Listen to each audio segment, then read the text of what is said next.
La prédica del pastor en la conferencia sobre la invasión de los ángeles caídos es verdaderamente una fuente de inspiración profunda que abre una nueva perspectiva sobre la conexión entre la Biblia y los misterios no resueltos del mundo.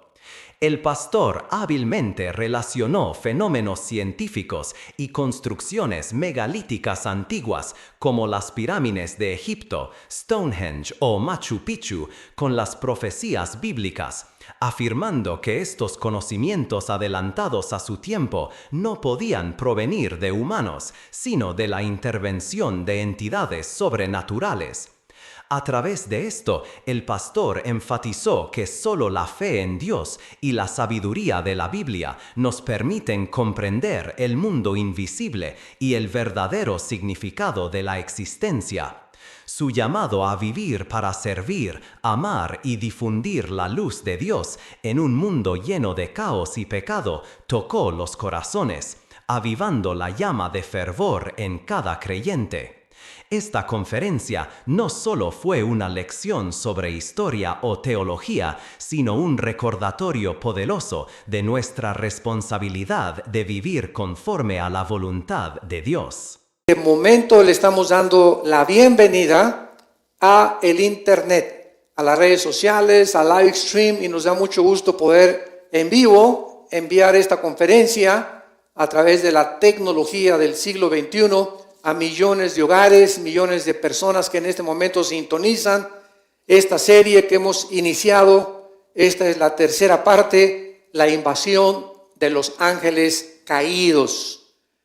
Hemos visto hasta este momento de qué forma la ciencia en los últimos 2 siglos, para hacer un breve resumen, podríamos decir siglo XIX y siglo XX, ha tratado de dar respuestas, por ejemplo, al origen del universo. Han fracasado completamente, porque la ciencia jamás podrá darnos la respuesta científica de cuándo comenzó el universo, porque para que sea científico tiene que ser repetitivo, tiene que ser demostrable, ¿verdad? En un laboratorio el científico observa los fenómenos y se tienen que demostrar en tubos de ensayo, etcétera, etcétera.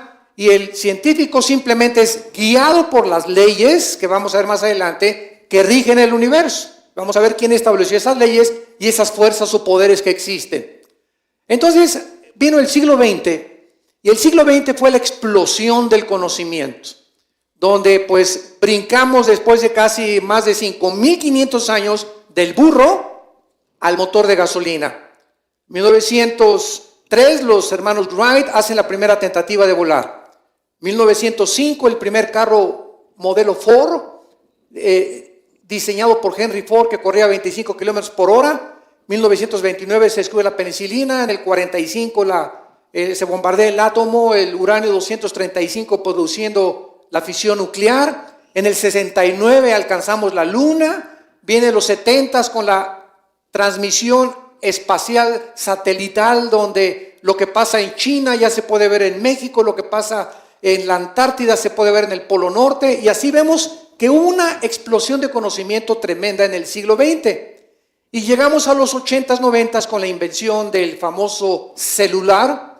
Ahora ya no son celulares, ¿verdad? Me acuerdo el primero era como un tabique en los 80, no sé cuántos se acuerdan ustedes, el primer celular era así un aparatote grandote con una antenota, y tenías que traer la caja ahí en la cajuela de tu carro. Y bueno, fue una revolución que se hizo con el internet, la época cibernética, y ahorita ya una computadora de hace un año es obsoleta con los avances tan impresionantes que está teniendo la tecnología. Pero a pesar de que hemos alcanzado en el siglo XX estos avances y estos descubrimientos científicos, lo más paradójico de esto es que en el siglo XX es donde aparecieron por primera vez en la historia el mayor número de ateos.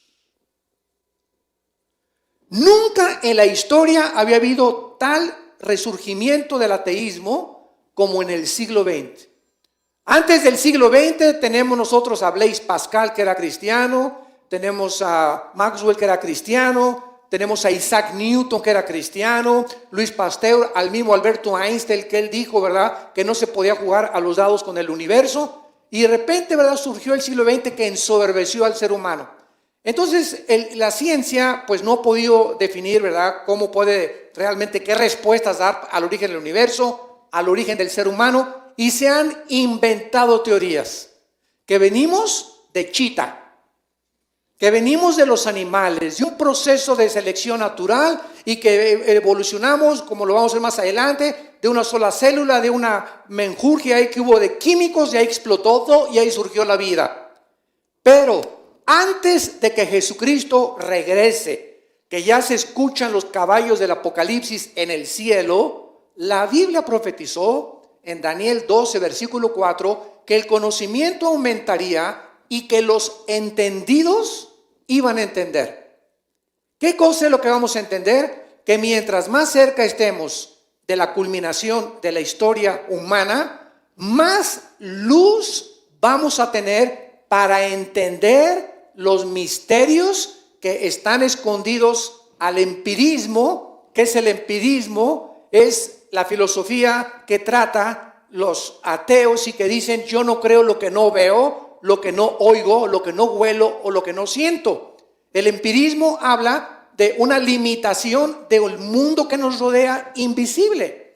Entonces, los ateos basan toda su filosofía y sus creencias en el empirismo. Yo, si no lo oigo, si no lo tiento, si no lo veo, no lo creo.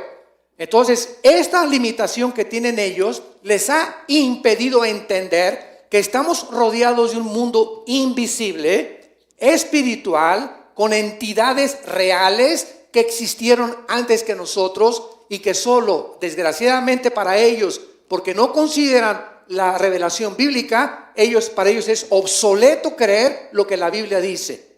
Pero conforme nos vamos acercando más y más a la culminación de la historia, ahora los mismos ateos como Richard Dawkins, que fue uno de los principales ateos que han dirigido en los últimos años el ateísmo, han comenzado a convencerse de que realmente hay cosas en la Biblia que la ciencia no puede explicar y que cuando se descubren, la Biblia lo decía con siglos de anticipación. Y acaban poniendo en sus bitácoras: y la Biblia tenía razón. Entonces, esta serie que estamos nosotros analizando, la invasión de los ángeles caídos, es una serie en la que estamos tratando de demostrar que en el mundo en el que tú y yo vivimos existen construcciones, existen edificios que era imposible que los seres humanos los hubiéramos edificado. ¿De qué estoy hablando? Las pirámides de Egipto, las construcciones en Stonehenge en Inglaterra, las ruinas de Machu Picchu en el Perú, en Bolivia, en Jordania, Arabia Saudita, Etiopía, Marruecos. Hay megalíticos erigidos de hace más de 5,000 años. ¿Qué es un megalítico o cuáles son las piedras megalíticas? Mega en el griego es enorme o grandísimo. Estamos hablando de construcciones de piedras de más de 100 toneladas de peso, que hace 5,000 años era imposible, no tenían ni las grúas ni la capacidad de montar las piedras como las encontramos y lo hemos venido desarrollando y describiendo, y que era imposible que sin calculadora, sin computadora, sin calendarios pudieran los mayas, por ejemplo, haber podido realizar el calendario lunar y el calendario solar de 365 días, y sin que ellos hayan tenido absolutamente ningún conocimiento, ni hace 6,000 años que eran granjeros y que eran rancheros, pudieran haber tenido los instrumentos que están azorados los científicos del siglo XXI y que no entienden cómo pudieron estas construcciones llevarse a cabo.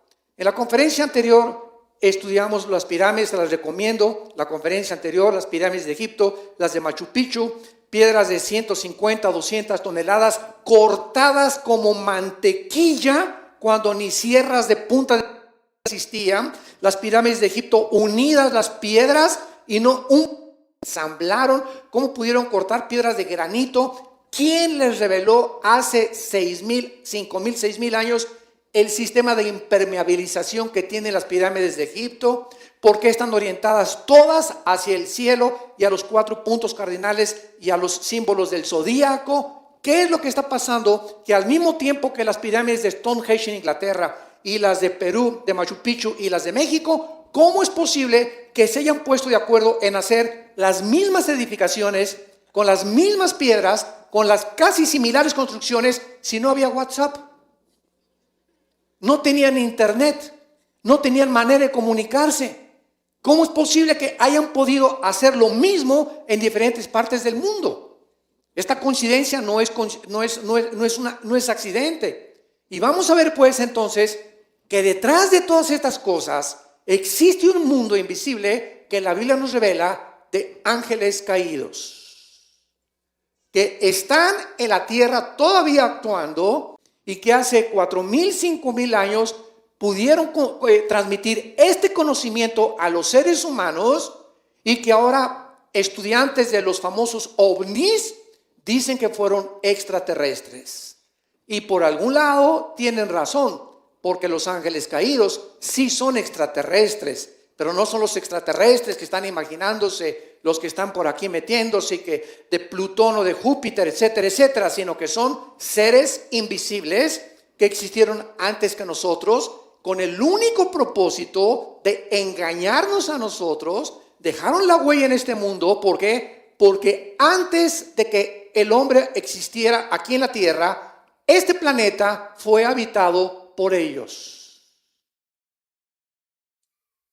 Antes de que Dios recreara en el versículo 3 del Génesis capítulo 1 la recreación, en el primer versículo es la creación bara de la nada. Elohim bara Bereshit Elohim bara Samayim Haaretz, dice en el hebreo. En el principio Dios creó, y la palabra crear es bara con B grande, que es de la nada.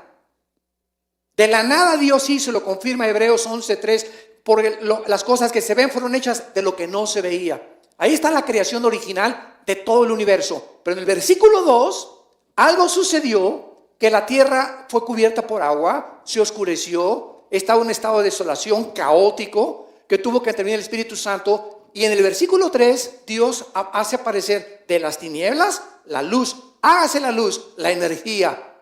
Pero ya existía el sol, ya existía la luna, no fueron creados en el tercer versículo, fueron ya puestos y fueron puestos en marcha, en acción. Entonces vemos que antes de nosotros había una creación angelical. Y esto lo comprueban todas las páginas del Nuevo Testamento. Por ejemplo, en Job 28 dice la Biblia que los ángeles, cuando estaba Dios midiendo la tierra de una forma radiométrica y estaba calculando el punto entre el polo norte y el polo sur, Dios, y la circunferencia que tenía que tener la tierra y la velocidad que la tierra necesitaba para que hubiera vida y pudiera girar en 24 horas y en 365 días alrededor del sol, y la distancia que tenía que tener la tierra exactamente del sol para que hubiera vida, y la necesidad que hubiera 4 estaciones, y la combinación de gases de oxígeno y nitrógeno que necesitamos para respirar, y porque es el único lugar en nuestra Vía Láctea donde hay oxígeno, aunque digan, se descubrieron 7 planetas y parecidos a la Tierra. ¿Y qué? No hay oxígeno. Estamos esperando salirnos del planeta hermosísimo que Dios nos hizo para con algún día la esperanza. Pues es que ya no veas tanto la guerra de las galaxias. Y todavía mantenemos ese sueño utópico. Vamos a conquistar el universo, cuando el mismo Albert Einstein lo negó y lo dijo. La velocidad y el tiempo impedirán que el hombre salga de la Tierra. Porque si un astronauta sale, ya no vamos aspirando a Saturno y Plutón y otras galaxias y las estrellas. Vamos nada más hasta Marte. Para que un hombre salga a Marte y regrese, no podría regresar, porque en el universo el tiempo no existe.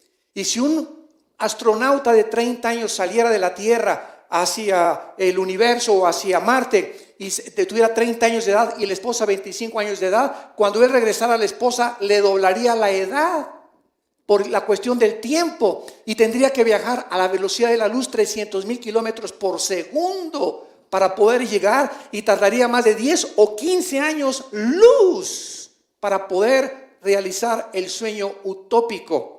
Yo le llamo marihuano de los seres humanos. Vamos, antes de entrar a Génesis, ver rápidamente en Hechos capítulo 17 lo que el apóstol Pablo les reveló a los intelectuales filósofos de la época de oro de la filosofía griega. Y esto me encanta porque hace algún tiempo tuve la oportunidad de dar una conferencia. Bueno, he dado varias ya de ellas, a estudiantes de filosofía.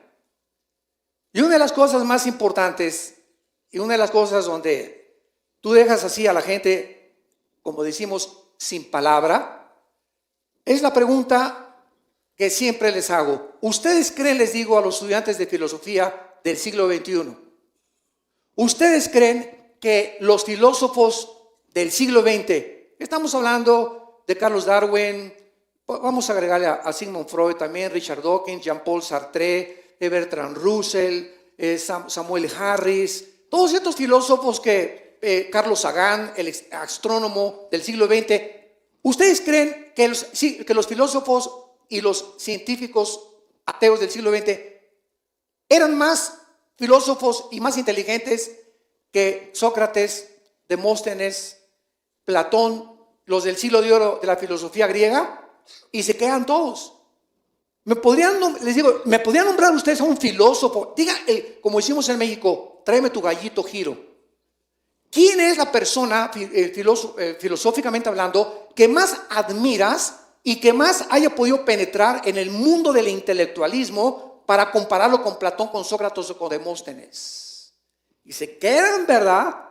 No hay ningún pensador del siglo XX ni XXI que se pueda comparar con los filósofos del siglo de oro. Y entonces la otra pregunta es la siguiente: si no hay entonces una comparación, la filosofía no ha evolucionado. La filosofía continúa en la búsqueda de la verdad, sin poder llegar a ninguna conclusión. Pero lo más trágico de esto, que en la desesperación de la filosofía llegan a la conclusión que se llegó en el siglo XX, es que todo es relativo. Dios mío santo, hemos llegado a concluir por lo menos que no existen las verdades absolutas. Todo es relativo. Mira, lo que es verdad para ti, para mí no es verdad. Si para ti ser homosexual es bueno, para mí es malo, entonces respétame porque esa es mi forma de vida. No hay nadie que nos diga que tú eres mejor que yo o que tú eres mejor que yo. Si los nazis en la Segunda Guerra Mundial asesinaron a más de 8 millones de judíos, es porque ellos obedecían la política nacional socialista hitleriana, y entonces no somos menos malos que los hindúes, ni menos malos que los ISIS, ni menos malos que... Cada quien tiene su manera de ver el mal y el bien, y lo que es bueno para unos es malo para los otros. Imagínense que a esta conclusión el hombre ha llegado en el siglo XXI. Increíble. O sea, nunca el ser humano se había atarantado tanto, ni confundido tanto como se encuentra en el siglo XXI. Y como consecuencia, porque las ideas siempre tienen consecuencias, las ideas no crean, no, las ideas tienen consecuencias. Y como las ideas tienen consecuencias, nos encontramos al borde de una tercera guerra mundial. Nunca en la historia se había almacenado el poderío nuclear con el cual se está volviendo a rearmar el mundo como en los últimos 10 o 15 años. Más ahorita en esta administración norteamericana con el nuevo presidente. Nunca habían vuelto otra vez a desempacar los tratados de prohibición que hicieron nucleares hace algunos años, y ahora ya no respeta nadie, nada, ni hay un policía en el mundo que le diga a Norcorea: ya no mandes misiles de pruebas al mar de Japón, ni tampoco no hay nadie que le diga a Putin: ya no avances por favor a Lituania y Estonia, ahí cálmate ahí, no vais a atacar Europa. Ya no hay nadie que pueda frenar a nadie.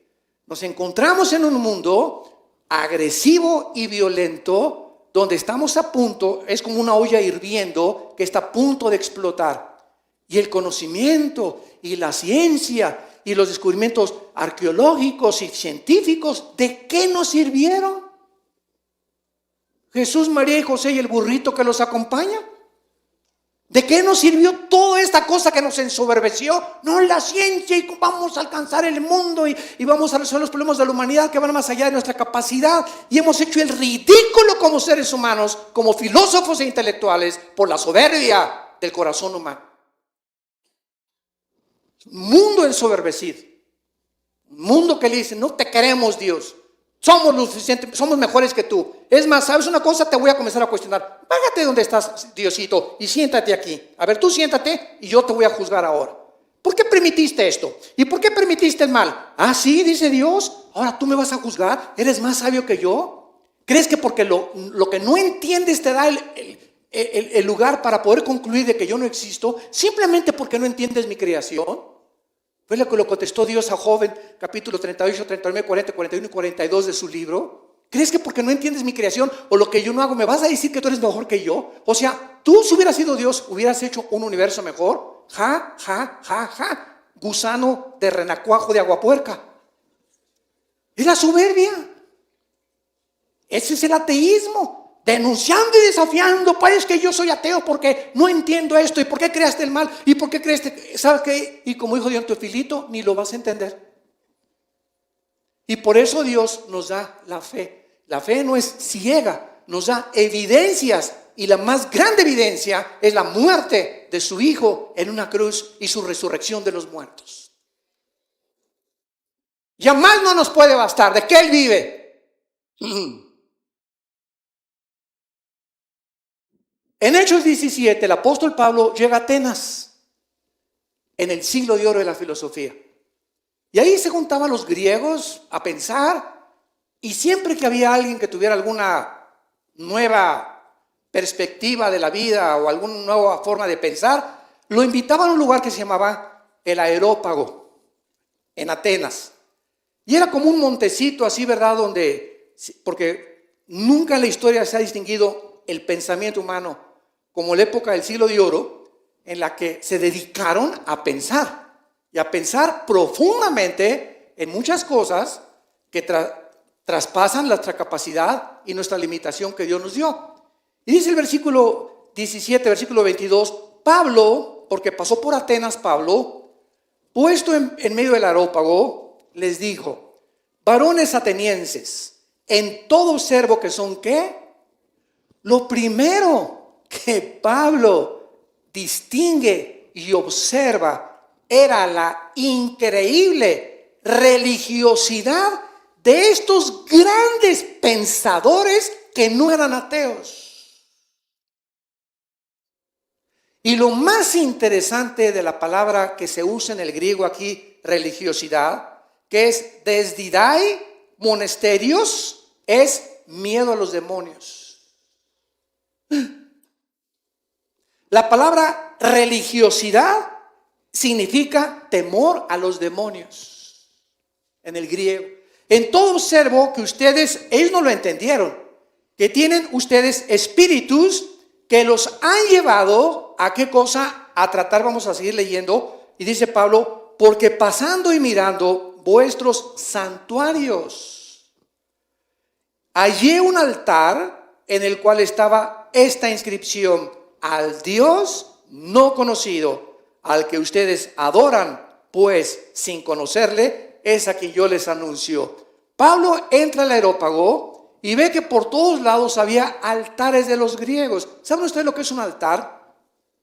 Ahorita actualmente, desgraciadamente, se está volviendo otra vez en muchas iglesias la costumbre de pasen al altar y creen que el altar es venir a hincarse aquí. ¿Sabes una cosa? La palabra altar significa, apúntalo, el lugar del sacrificio.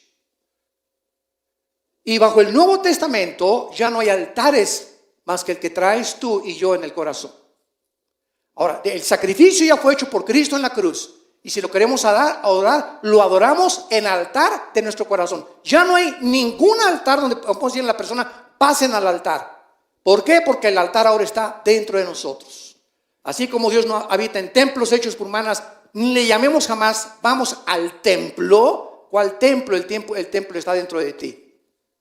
Esto es un edificio nada más, y puede ser un cine, puede ser un club deportivo, puede ser este lugar donde nos reunamos. La iglesia somos nosotros no los edificios, como lo vamos a ver en el mensaje de Pablo, bajo el Nuevo Testamento. Entonces los griegos habían levantado un altar, por lo menos eran honestos, al Dios desconocido. O sea, los griegos decían, pienso, luego existo, luego vivo, tiene que haber una causa, porque de la nada no sale nada. Si mi existencia tiene que tener una causa, a todo efecto hay una causa, y si esta causa no soy yo, tiene que estar fuera de mí. Y los griegos no tenían la revelación de Jesucristo. Para eso Dios mandó a los apóstoles a todo el mundo antiguo, el Asia Menor y Europa, a dar este mensaje. De que ese Dios que la gente adora en las religiones, los hindúes, los musulmanes, somos incorregiblemente religiosos a través de la historia y adoramos lo que no sabemos, y si no tenemos un Dios, levantamos una piedra y le hacemos una forma humana, o agarramos madera y comenzamos a cortar madera y hacemos un ídolo de la madera o del yeso, del cemento, y después de aquello que hicimos con nuestras manos nos hincamos a adorar obra de nuestra propia creación. Imagínense nada más. Y ahí están, ¿verdad? Santos que levantamos y estatuas y ídolos que levantamos. ¿Quién los hizo? Los hicimos nosotros. Monumentos e ídolos que tienen ojos y no ven, tienen oídos y no oyen, no caminan. No hay espíritu dentro de ellos. Y ante ellos nos hincamos a adorarlos. ¿Por qué? Porque ignoramos quién es el verdadero Dios y Padre, creador del universo, Padre de Jesucristo, que se reveló en las sagradas escrituras que se llaman la Biblia, que tienes tú y que tengo yo. Gloria a Dios, bendito sea el nombre del Hijo de Dios, que nos ha revelado su voluntad.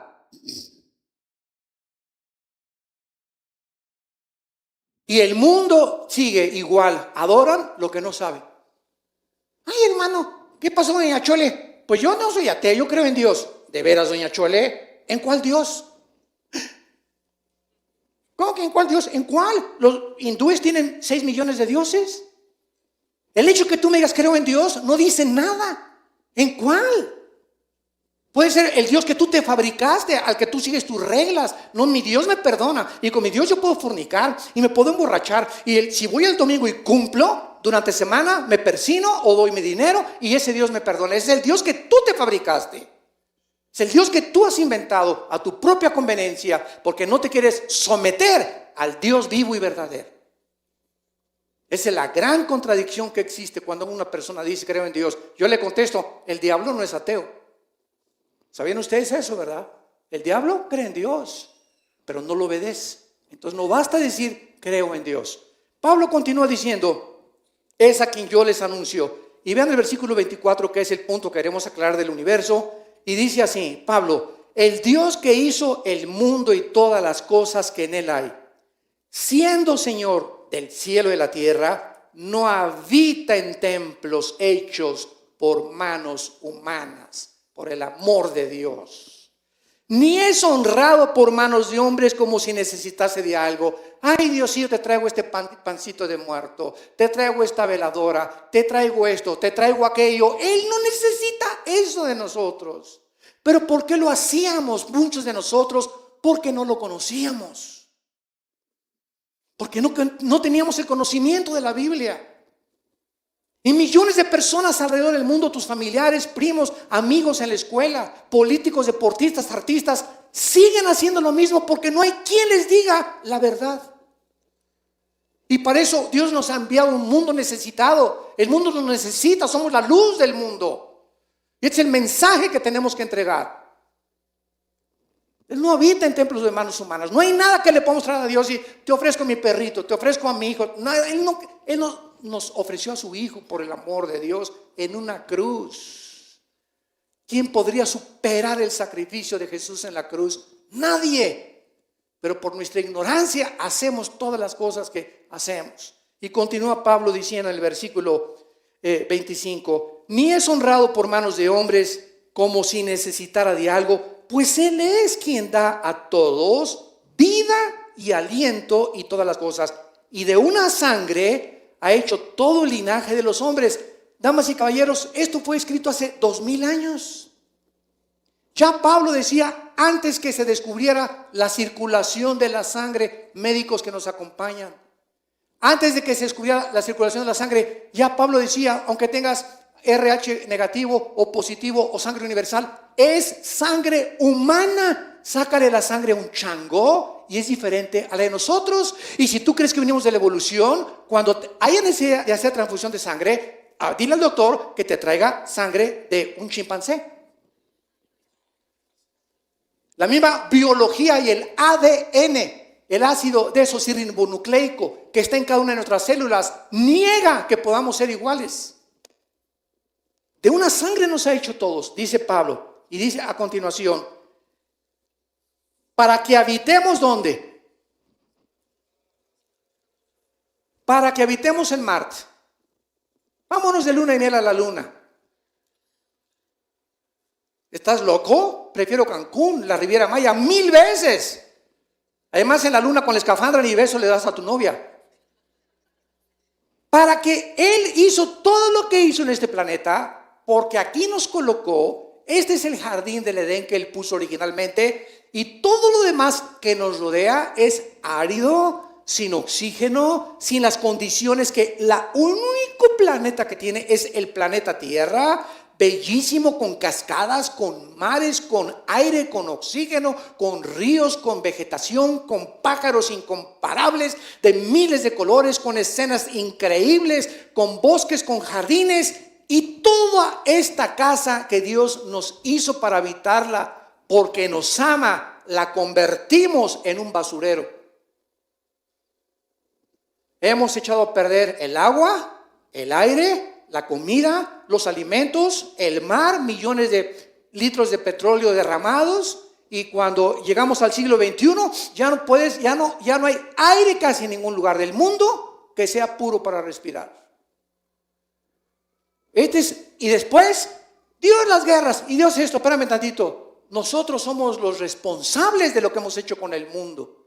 Los temblores, las pruebas atómicas que se han hecho, los terremotos, eso es obra de nosotros. Hemos sacudido el mundo, hemos infectado el mundo por el pecado, por la rebelión que tenemos con las leyes morales de Dios. Dios hizo el mundo para que habitáramos en él. Y dice el versículo 26 al final, y nos ha prefijado el orden de los tiempos y los límites de nuestra habitación. Dios hizo el mar, y dice el libro de Job que Dios le dijo al mar, hasta aquí llegas. ¿Por qué el mar, señores ateos científicos, no se viene sobre el mundo? Increíble que la ola y se regresa, y viene la ola y se regresa. ¿Por qué no se viene toda esa masa impresionante de miles de millones de toneladas de agua sobre la tierra? ¿Qué es lo que detiene al mar? Dice la Biblia, Dios le prefijó el orden al mar y le dijo, hasta acá llegas. Y nos prefijó el límite y nos dijo, aquí van a vivir, pero como estamos, nunca, dice el dicho, ¿verdad? Nadie aprecia lo que tiene hasta que no lo pierde. Ya estamos hartos del mundo, ya estamos hartos de Monterrey y Guadalajara y todo este smog y Shanghái y la China, esto y el otro, y guerras por aquí, y vámonos al espacio. Y comenzamos a soñar sueños marihuanos. Vámonos a la Marte, sí, los extraterrestres y los platillos voladores van a venir a rescatarnos. Y comenzamos a inventar imaginaciones, tratando de escapar de un Salvador que nos hizo a su imagen y semejanza, porque no queremos reconocer la soberanía y la sumisión que necesitamos tener a Dios. Entonces, la Biblia hace 2000 años estableció que el hombre nunca conquistaría el espacio. Llegamos a la luna, hicimos pininos y mandamos naves por aquí, por allá, esto y el otro, y regresan y se desaparecen. Y además, para terminar este tema, el día que el hombre llegara a Marte, suponiendo que llegáramos, o que llegáramos a Mercurio, que llegáramos a Venus, los más cercanos, ¿saben ustedes cuál sería el propósito y la razón por la cual los países quieren llegar a estos planetas? Siempre con motivos bélicos. Poner desde allá un cañón apuntando a la Tierra. Y allá arriba, si llega el de Corea del Norte, a ver, chinitos, a todos ustedes allá abajo.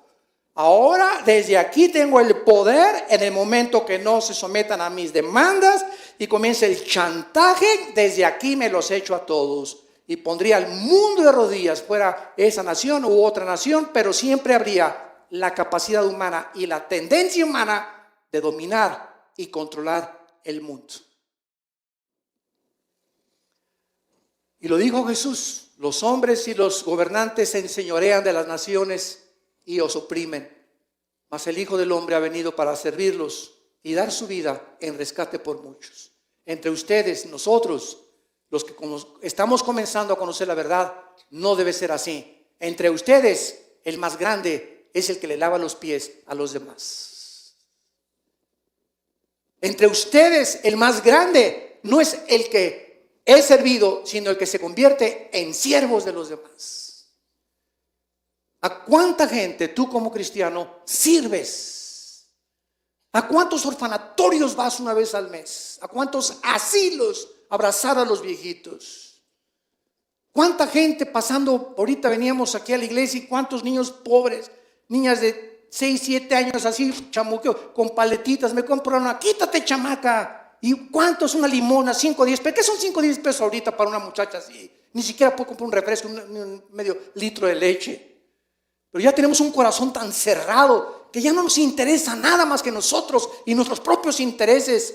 Y ese es el peligro del cristianismo, que nos convertamos en robots, donde perdamos ya los sentimientos y el corazón de Jesús por las almas. Y comencemos a ir para nosotros nada más.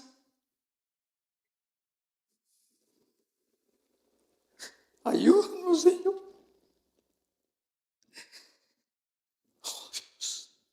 Ten misericordia. Ten misericordia, Señor, de nosotros. Necesitamos despertar a la realidad de la vida cristiana. Muy bien. ¿Alguien trae un Kleenex por ahí que me podría regalar? Regresamos a Génesis 6. Gracias. Y en Génesis 6 vemos un pasaje que ha sido, que va a ser va a ser el tema, la plataforma teológica y bíblica de toda esta serie de invasión de los ángeles caídos, porque en Génesis 6 vemos el primer intento satánico de pervertir la genética humana. Cuando en Génesis 3:15 se hizo la primer promesa de la venida del Mesías, y Dios dice, hablando, tu semilla le dice a Satanás. Y la palabra semilla en Génesis 3:15 es la palabra hebrea Sera, con Z para que lo apuntes, que significa esperma. Esperma. Tuvieron que pasar casi 6,000 años o 5,500 años hasta que se comenzó a descubrir el ADN, y después el doctor Watson y el doctor Crick en 1954 descubrieron la hélice del ADN para descubrir que en cada una de nuestras células tenemos una información codificada que contiene toda la información de nosotros. Pasaron casi 5,500, 4,500, 5,000 años para que se entendiera este versículo. Satanás, tu esperma, tu semilla va a hacer tropezar al Mesías. Pero el esperma del Mesías, la semilla del Mesías, te herirá en la cabeza y acabará contigo. Y lo interesante en Génesis 3:15 es que esta promesa, hablando genéticamente, descubrimos en el mundo de la ciencia y de la medicina que la mujer no es la que trae el esperma, ¿correcto? El esperma lo trae el hombre. La semilla la trae el hombre. La mujer recibe en su óvulo el esperma del varón. Viene la unión de los 23 cromosomas con los 23 cromosomas de la mujer, del esperma del hombre y la mujer. Se unen para formar un cigote en la fertilización y viene la vida humana. Dios sopla, ¿verdad?, el espíritu dentro del ser humano. Pero esto es impresionante porque ¿cómo podía profetizarse que sería una mujer la que tendría la semilla? Pasaron los siglos. Y Dios le revela a Isaías capítulo 7 que cuando el Mesías apareciera, pasaron tantos siglos para que se comenzara a entender que la madre del Mesías no iba a ser una mujer normal. Más bien, el nacimiento del Mesías no iba a ser como tú y como yo. El Mesías que viniera al mundo iba a nacer de una mujer virgen. ¿Por qué? Porque la sangre humana se encontraba contaminada por lo que la Biblia llama el pecado. Marx le llamó la lucha de clases. Shakespeare, el efecto trágico. Carlos Darwin, la evolución o el problema de las especies. Sigmund Freud, el medio ambiente o la sexualidad. Todos han tratado de buscar cuál es el problema humano. Pero la Biblia nos muestra que es el pecado. Nacimos infectados por una maldad impresionante en el corazón, y por eso los niños desde chiquitos los ves ya manifestando que no les enseñas nunca a portarse mal. Les enseñamos a los niños ¿a qué? A portarse bien, porque el mal lo traen desde el nacimiento. ¿O no es cierto? A ningún niño le enseñas a portarse mal. Mira, escupe tu espagueti. Escúpele los complexos ahorita a tu abuela cuando venga a sentarse aquí, le haces ahí y le haces así. ¿Verdad que nadie le enseña eso a sus niños? Ni el peor de los hombres, solito, ¿verdad? Y a los 2 años son los peores dictadores de una casa. Y tienen una voluntad que demandan que se les obedezca. Y si no, como reguiletes en el hasta que se les dé el capricho. Y entramos los padres a tratar de comenzar a despegar esa tendencia con la cual nacen nuestros hijos y todos nosotros también, para que entendamos que no podemos vivir en rebelión toda nuestra vida contra la autoridad. Tú no puedes crecer creyendo que siempre va a ser tu voluntad. Te tienes que someter cuando nazcas a tus papás, vas a la escuela, te vas a someter a tus maestros, cuando seas ciudadano vas a obedecer a la policía, vas a obedecer los semáforos. Siempre habrá autoridad a quien someternos, porque no somos autónomos ni somos seres que podemos hacer lo que nos da la gana. Somos libres, pero no convirtamos la libertad en libertinaje. Es una grande diferencia. Hay leyes que tenemos que someternos si queremos que nos vaya bien en la vida.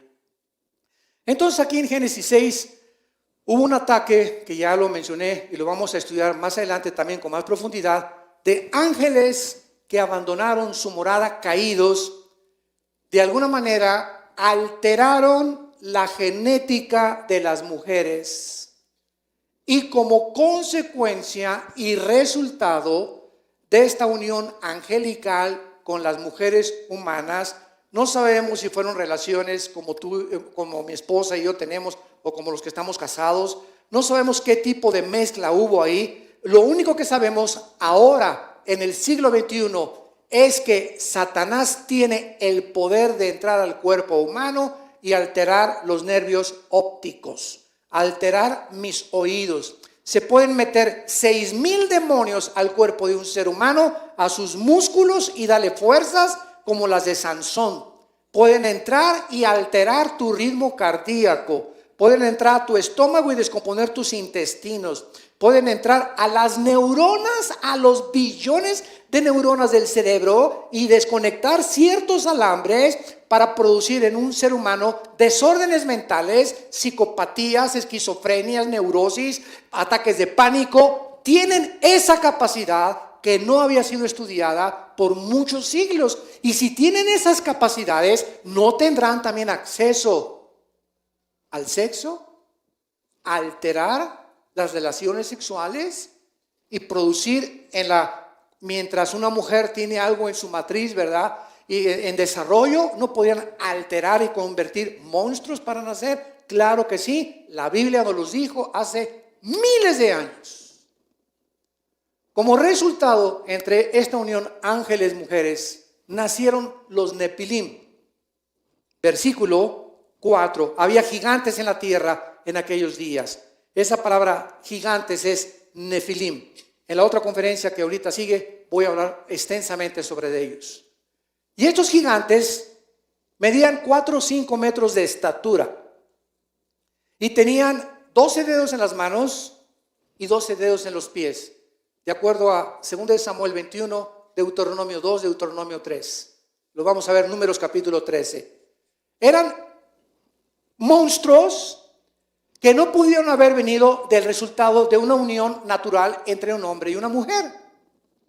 Porque la otra teoría que existe, que eran descendientes de Set y que hijos de Caín, y por más que tú busques que un hombre es muy malo o una mujer mala, no produce durante tanto tiempo, durante 1000 años, de acuerdo a la Biblia, 1000 años los gigantes poblaron el planeta Tierra. Y estos monstruos, tampoco es coincidencia, eran los que cuando Dios le dijo a Israel, entren a Canaán, eran los que pusieron una barrera antes de que el pueblo de Dios entrara a Canaán, y los gigantes inspiraron temor en el pueblo de Dios. Y cuando Moisés manda a los espías a espiar a Canaán, ven a esos monstruos y regresa con Moisés. Números capítulo 13. No, nunca vamos a poder conquistar Canaán. Es imposible. Somos como langostas comparados con esos monstruos.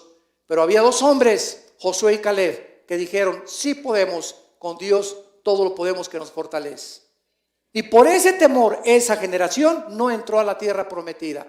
Entonces no es coincidencia que eran los que se constituyeron en los enemigos más grandes del pueblo de Israel. Y cuando Dios manda exterminar a los refaítas, a los sonsomitas, a los amorreos, a todas esas tribus cananitas, y dicen las gentes que no entienden, ¿cómo puede Dios haber exterminado en el antiguo? Un día que tuve un alegato con un ateo me sacó este argumento, ¿cómo puede Dios que eso es un genocidio? A ver, ¿cómo puede mandar a exterminar todas esas cosas? Y le digo, si tú no entiendes detrás de una acción de Dios, la sabiduría que se encuentra en el Altísimo, pues vas a seguir igual diciendo, porque no lo entiendes, cómo Dios mandó matar mujeres y niños. ¿Y cuál es la respuesta? Que Canaán había sido contaminada genéticamente. Y Dios destruye con un diluvio, pero hasta los animales pervirtieron la genética, los ángeles caídos, menos Noé, sus 3 hijos, sus 3 nueras, que fueron salvadas en el arca. Tenía Dios que limpiar la tierra por el beneficio de alguien que iba a entrar, y tenía que purgar completamente porque se iba a reproducir, y no hubiera durado 10 años la población humana. Es como cuando tú tienes exactamente una naranja podrida en una canasta. ¿Cómo puedes sacar esa naranja? Espérame tantito, sácala y voltéala, mira, se está pudriendo, y si la dejamos ahí va a acabar pudriendo a todo el canasto de naranjas. Para que las otras naranjas puedan sobrevivir, hay que sacarla podrida. Es el mismo principio espiritual en las acciones de Dios. Dios tiene muchas veces que llevarse a muchos seres humanos, y Él es el creador. ¿Quién le dice a Dios que Él es asesino si Él es el que le dio la vida? Nosotros no podemos quitar la vida, pero Dios sí, porque tú y yo no la dimos. Él sí la dio. Él sí tiene el derecho de decirle a cualquier persona, te vas a casa o te saco de ese planeta. Nadie puede acusar a Dios de genocida. Él tiene el derecho sobre su creación. Entonces, todos estos conceptos son muy importantes para todos nosotros como cristianos, para que entendamos lo que se encuentra detrás de un mandamiento de Dios, su sabiduría. Y para entenderlo necesitamos al Espíritu Santo. Nada más. Sin el Espíritu Santo te vas a quedar como Don Teofilito y su esposa. Y para terminar, vemos nosotros que de todos los monumentos que en la clase anterior pudimos examinar, como Egipto, Machu Picchu, etcétera, etcétera, es increíble, y yo mismo no conocía que en Israel también existe algo sobrenatural. Escuchen ustedes, una de las más grandes maravillas, pero poco conocidas, en el mundo antiguo, es un monumento parecido al de Stonehenge en Inglaterra. Este monumento, ¿se acuerdan? Stonehenge es como un círculo de piedras, con piedras casi de 100 toneladas arriba, que nadie entiende, ¿verdad?, por qué se hizo esta especie como de altar, como de un templo celestial, o para poder alcanzar algo, o los dioses. Y se encuentra situado en las colinas del Golán en Israel. ¿Cuáles son las colinas del Golán? Muy bien. Si tú los que nos han acompañado a Israel, al llegar a Israel aterrizamos en Tel Aviv, y siempre hay un viaje al mar de Galilea. al norte de Israel. En un mapa llegando a tu casa lo puedes ver. La parte norte de Israel, del mar de Galilea, y arriba está el monte Hermón, y después las colinas del Golán, que son la frontera con Siria. Y que en 1967, cuando ganaron la guerra de los 6 días, el general Moshe Dayan se apropió de las colinas del Golán, y ahorita los palestinos están tratando por todos los medios de que devuelvan esas colinas. Escuchen, si Israel devuelve esas colinas, quedaría desprotegido porque es la única protección militar bélica que tienen con frontera con Siria. Y si Siria ocupa las colinas del Golán, olvídense ustedes, Israel desaparecería. Bueno, ahí en las colinas del Golán, al norte de Israel, hay un círculo de anillos de piedras concéntricas de casi 170 metros de diámetro, con más de 40,000 piedras, haciendo un total de casi 37,000 toneladas métricas. Algunas de estas piedras que forman los anillos tienen un peso de más de 50 toneladas, lo cual es un equivalente a casi 20 carros con una altura de 5 metros. Comiencen a considerar lo que estoy comenzando a describirles. Este monumento se encuentra a 16 kilómetros al oriente del mar de Galilea y en medio de una enorme planicie con una antigüedad de más de 4,500 años. No se puede apreciar este monumento si tú vas a Israel. ¿Dónde está? Le llaman el Gilgal Refaim, que en hebreo significa el círculo de los gigantes.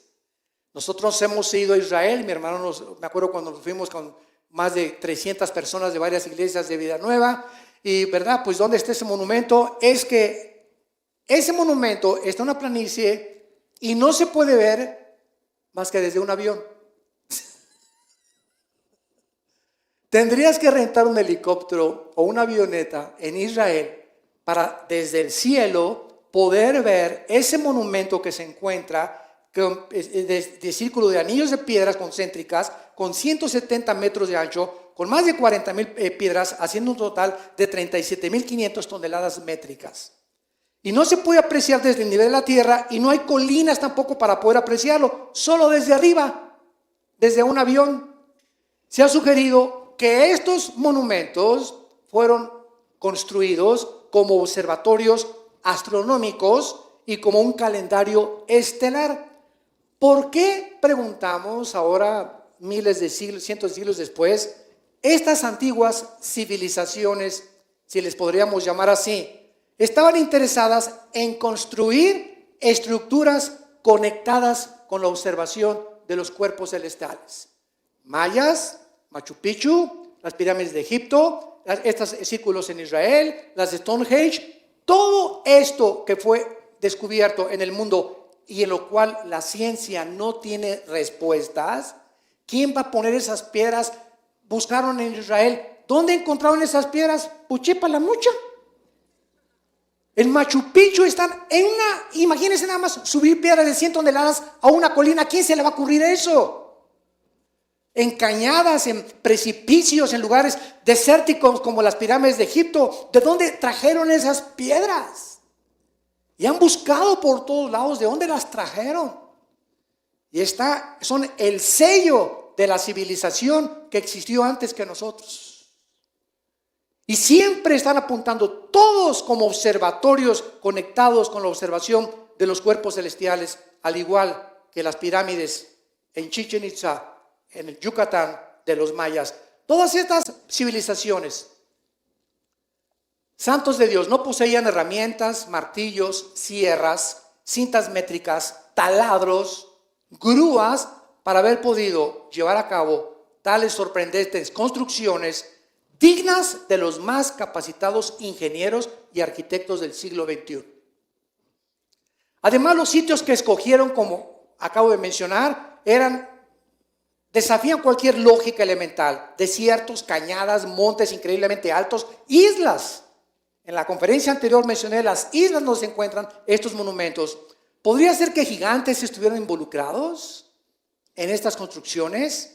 ¿O existió un mundo preadámico? ¿Existen evidencias bíblicas para ello? ¿Que es de lo que se trata esta serie? ¿Por qué diversas culturas, que ahí está la muestra, poblaron este planeta en lugares diferentes geográficos y donde no había comunicación entre unas y otras, se pusieron de acuerdo para construir monumentos megalíticos? Si todas estas construcciones, pregunta, fueron edificadas por humanos, ¿qué estaban pensando al construirlas? ¿Cómo se pusieron de acuerdo viviendo con tantos miles de kilómetros de distancia, de distancia y de separación? ¿O acaso recibieron estos conocimientos de extraterrestres? ¿Será realmente todas las series que están saliendo de televisión que están reconociendo por los arqueólogos? Y claro que ahora ya se conectaron con los extraterrestres. Y hay series de televisión, ¿verdad? Pero impresionantes en toda la History Channel y Disney Channel y todas esas cosas de Channel, están mandando arqueólogos y mandando arquitectos, y todos están coincidiendo es que fuimos visitados, dibujos de gigantes en las piedras y todo, y pues sí, pues porque chepa la bola. Fuimos visitados por los extraterrestres. Y además, ¿por qué esta insistencia en forma de pirámides, la mayoría, o de círculos y monumentos gigantescos? Algunos expertos quieren argumentar, no, pues esto fue en la época de piedra, en la época neolítica. Sin embargo, es lógico que si fue en esa época de piedra, solo había granjeros, por el amor de Dios, agricultores que estaban apenas aprendiendo a cosechar, a sembrar, a usar con trabajos el rastrillo, alimentar sus ganados y fabricarse ollas para cocinar. ¿Quién podría imaginarse hace 4.500, 5.000 años que la civilización del mundo, sin la tecnología del siglo XXI, pudieran haber hecho construcciones que superan las construcciones del siglo XXI, por el amor de Dios?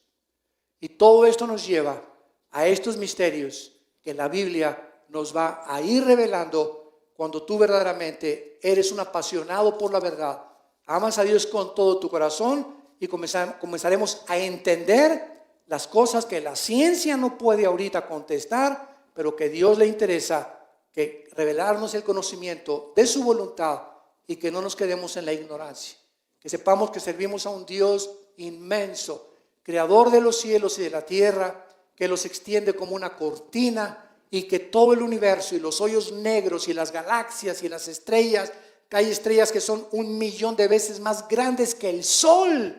La tierra cabe 1.000.000 de veces en el sol, así es el tamaño del sol. La tierra cabría 1.000.000 de tierras dentro del sol, para que tengas idea el tamaño del sol, del astro que puso Dios solamente para beneficiarnos a nosotros, pequeñas pulgas de sartén, que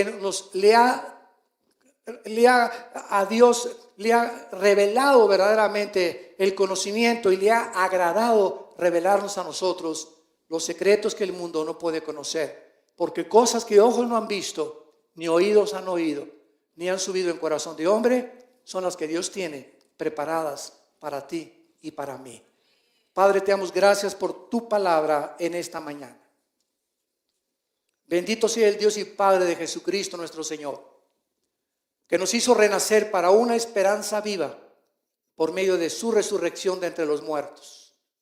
Te alabamos, Jesús, y te bendecimos por tanto conocimiento escondido que has comenzado a desenterrar, porque mientras más cerca estamos de tu venida, más luz tendrán los entendidos y los que aman hacer tu voluntad y servirte con el corazón.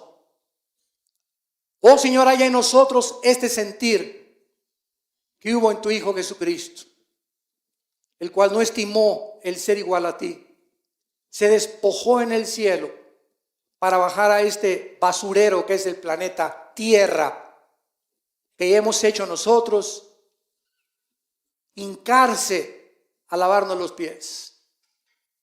El creador del universo y sustentador de todas las cosas baja del cielo a lavarnos los pies para revelarnos el secreto de la grandeza el secreto de la felicidad, que es vivir para servir a los demás. Nadie podrá ser feliz en esta vida centrado en su propia persona, en sus propios intereses. Esa es la persona más miserable que pueda haber. Las personas más felices son las que están buscando continuamente a quién servir, a quién ayudar, a quién bendecir, por quién orar, a quién visitar. Oh Dios, que nunca se nos olvide que el amor se puede enfriar por tanta maldad que nos rodea, y que nos mantengamos firmes y como guerreros hasta el final de nuestros días. Esta llama que arde en nuestro corazón de pasión por las almas para alcanzar un mundo perdido que ha desechado el conocimiento de Dios. En el nombre de Jesús. Amén. Gracias a Dios por su palabra. Les pido a todos que nos pongamos de pie. Los que quieran recibir esta bendición la pueden hacer, y si quieres extender tu mano hacia acá, lo puedes hacer. Si no, no hay ningún problema. Dios en esta mañana ha abierto tu corazón para oír su voz a través de la Biblia. Entrégale esta mañana tu vida a Jesucristo. Arrepiéntete de tus pecados y pídele que entre a tu vida como tu Señor y Salvador. Dios bendiga a tus padres y Dios bendiga a tus hijos. Dios bendiga a tus nietos y toda tu generación. Dios bendiga tu trabajo. Dios bendiga tu entrada y tu salida. Dios bendiga a tus animales domésticos. Dios te llene de un conocimiento de sabiduría espiritual para que siempre apruebes lo mejor, para que andes como es digno de caminar con Él, llevando fruto en todo lo que hagas, fortalecido interiormente con su espíritu, lleno de paz y de gozo en el creer, para que abundes en esperanza por el poder del Espíritu Santo. Les bendecimos y que Dios ponga sobre tu vida esta paz que sobrepasa todo entendimiento y que guarde tu corazón y tus pensamientos en Cristo Jesús. Amén. Que tengan mucha paz.